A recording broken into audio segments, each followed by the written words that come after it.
আমরা বলে দিতে চাই, এই হামলায় ছাত্রদল ভীত নয়। ভোট চুরি করে জবরদখলমূলক ক্যাম্পাস দখলদারিত্ব চালিয়ে অবৈধভাবে অর্থ উপার্জন এবং লুটপাট এবং অনৈতিক সুবিধার মাধ্যমে অর্থ উপার্জন নানাবিধ যত অপকর্ম রয়েছে সব কিছুর সাথে ছাত্রলীগের নামটি জড়িত। গতকাল ঢাকা বিশ্ববিদ্যালয় ক্যাম্পাসে গোলাম মাওলা রনি ভাইয়ের উপর এবং তারপর সন্ধ্যার পর আপনার সেগুনবাগিচায় এই ছাত্রদলের সাবেক সভাপতি কাজী রুনুল ইসলাম শ্রাবণের উপর হামলা আমরা মনে করছি একই যুগসূত্রে গাঁথা রয়েছে। এটি আওয়ামী লীগ তথা ছাত্রলীগের যে একটা ফেসিস্ট চরিত্র তারই মুখোশ উন্মোচন করেছে।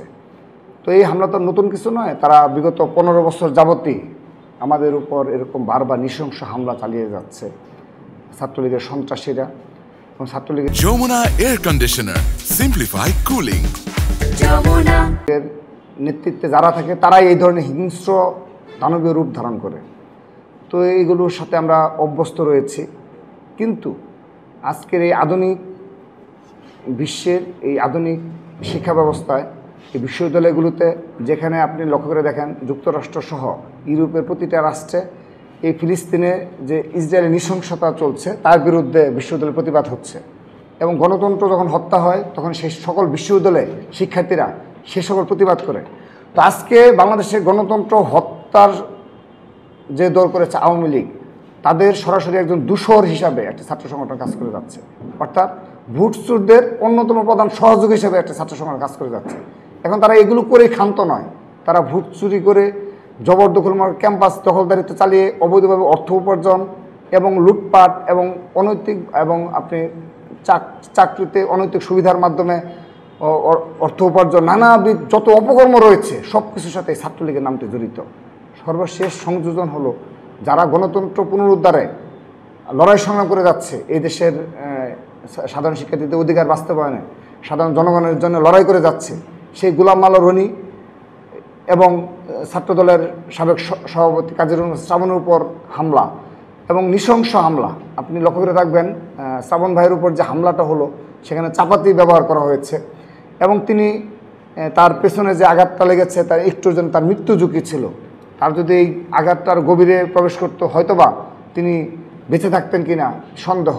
তো একজন সাবেক সভাপতির উপর এই ধরনের নৃশংস হামলা, এটি সরাসরি আওয়ামী লীগের ফেসিস্ট চরিত্রের বহিঃপ্রকাশ, ছাত্রলীগের ফেসিস্ট চরিত্রের বহিঃপ্রকাশ। তবে আমরা বলে দিতে চাই, এই হামলায় ছাত্রদল ভীত নয়। আমরা তাৎক্ষণিকভাবে সেখানে আমরা প্রতিরোধ গড়ে তোলার জন্য আমরা যাওয়ার জন্য সর্বাত্মক প্রস্তুতি আমাদের ছিল, কিন্তু সার্বিক প্রেক্ষাপট বিবেচনা করে এই দেশে একটা ফেসিস্ট ট্রাস্ট সরকার ক্ষমতায় রয়েছে, যেখানে কোনো আইনের কোনো শাসন নেই, আইনের শাসনের ন্যূনতম লেশ মাত্র নেই। সেই বাস্তবতায় আমরা সেটি নিবৃত্ত হয়ে আজকে আমরা সেই প্রতিবাদ জানিয়েছি। আজকে আমরা নয়াপল্টনের সম্মুখে বিক্ষোভ মিছিলের মাধ্যমে প্রতিবাদ জানিয়েছি। কিন্তু আমরা হুঁশিয়ারি করে দিতে চাই, এই দেশে যেদিন গণতন্ত্র পুনরুদ্ধার হবে সেদিন এই ছাত্রলীগের, এই ঢাকা মহানগর দক্ষিণ ছাত্রলীগ এবং শাহবাগ ছাত্রলীগের যে সকল নেতৃবৃন্দ এই হামলার সাথে জড়িত, কেউ এর থেকে রেহাই পাবে না। ওবায়দুল কাদের এবং এই সাদ্দাম হোসেন সহ আওয়ামী লীগের যে সকল নেতৃবৃন্দ বক্তব্য রাখেন এবং মিডিয়া পেশ করেন, সকলের বক্তব্য একই বক্তব্য।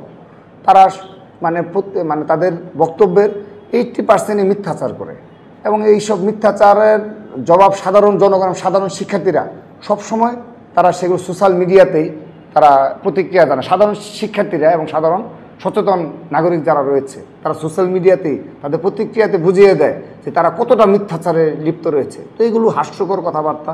ছাত্রদল বিগত 15 বছর নয়, শুধু অতীতেও 90 আন্দোলন বলেন, পরবর্তীতেও 111-এ বলেন, সকল ক্ষেত্রে ছাত্রদল সকল ক্যাম্পাসে গণতন্ত্র পুনরুদ্ধারে তাদের জীবন বাজি রেখে লড়াই করে এদেশের গণতন্ত্র অক্ষুণ্ণ রেখেছে।